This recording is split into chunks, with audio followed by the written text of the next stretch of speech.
Hello everyone, this is Mayank Batra और हम regular videos upload करते हैं यूट्यूब के ऊपर हमारे channel Mayank sir English classes पर। सो आज का वीडियो का हमारा पर्पस है पीटी की reading and fill the blanks कर रहे हैं हम। तो स्टार्ट करते हैं आज का topic.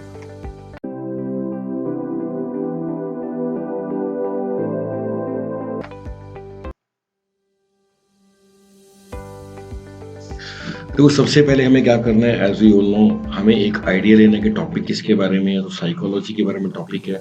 Psychology change dramatically during the early 20th century as another school of thought known as behaviorism rose to dash। देखो, साइकोलॉजी के अंदर काफी सारे बदलाव हुए जब एक नया कॉन्सेप्ट सामने आया जिसका नाम था बिहेवियरिज्म। तो बिहेवियरिज्म रोज टू डोमिनेंस।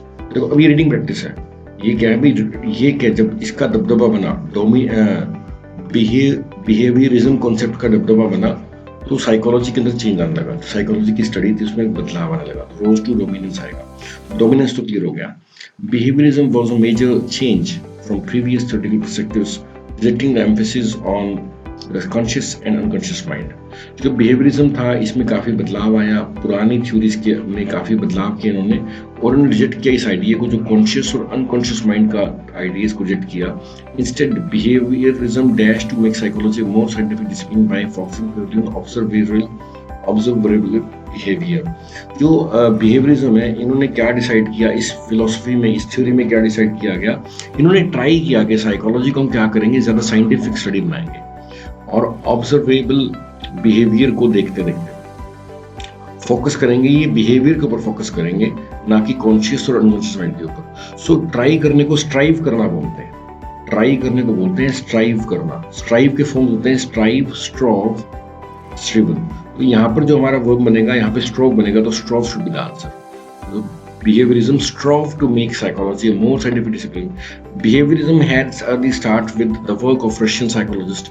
अब behaviorism की शुरुआत किसी हुई, रशियन साइकोलॉजिस्ट है इवान पावलोव। और Ivan Pavlov demonstrated this learning process could be used to make an dash between an environmental stimulus and a naturally occurring stimulus। तो एक environmental और नेचुरल ऑकरिंग स्टिमुलस के बीच में एक कॉम्बिनेशन बनाकर हम क्या कर सकते हैं, इस प्रोसेस को समझा सकते हैं। सो टू मेक एन एसोसिएशन बनाकर मैं दो चीजों को जोड़ रहे हैं। देखो, एक तो चीज यहाँ पे एनवायरमेंटल है, दूसरी नेचुरल, उनको जोड़ रहे हैं। जोड़ने के लिए बनाएगा association, to make an association. अब देखो, एसोसिएशन हो गया, लास्ट में आ गया आउटलाइनिंग, लास्ट में क्या देगा, आउटलाइनिंग। देखो, थोड़ा सा रीडिंग प्रैक्टिस है, थोड़ा सा वोकैब है। अगर आप रीड करते हैं रेगुलर, कुछ ना कुछ न्यूज़पेपर पढ़ो, आप रेगुलर मैगजीन्स पढ़ो एंड थोड़ी वोकैब बिल्ड करो, it is very very easy exam, anybody can crack it. So I hope ये वीडियोस आपको हेल्प कर रहे होंगे। कई सारे वीडियोस अपलोड कर दिए हैं, इनको रेगुलर देखें तो आपका एक माइंडसेट बनेगा कि अटेम्प्ट कैसे करना है, हमारे जो फिल द ब्लैंक्स आते हैं उसको अटेम्प्ट कैसे करना है। इस वीडियो में इतना ही है, will do more in next video. Thank you and have a nice time। आप ये एक बार आंसर भी चेक कर लेते हैं इनके। To rose to dominance, behaviorism strove to and make an association between initially outlining। Very easy topic it was। So इस video में इतना ही कर रहे हैं, आगे हम करेंगे नेक्स्ट वीडियो में। Thank you and have a nice time।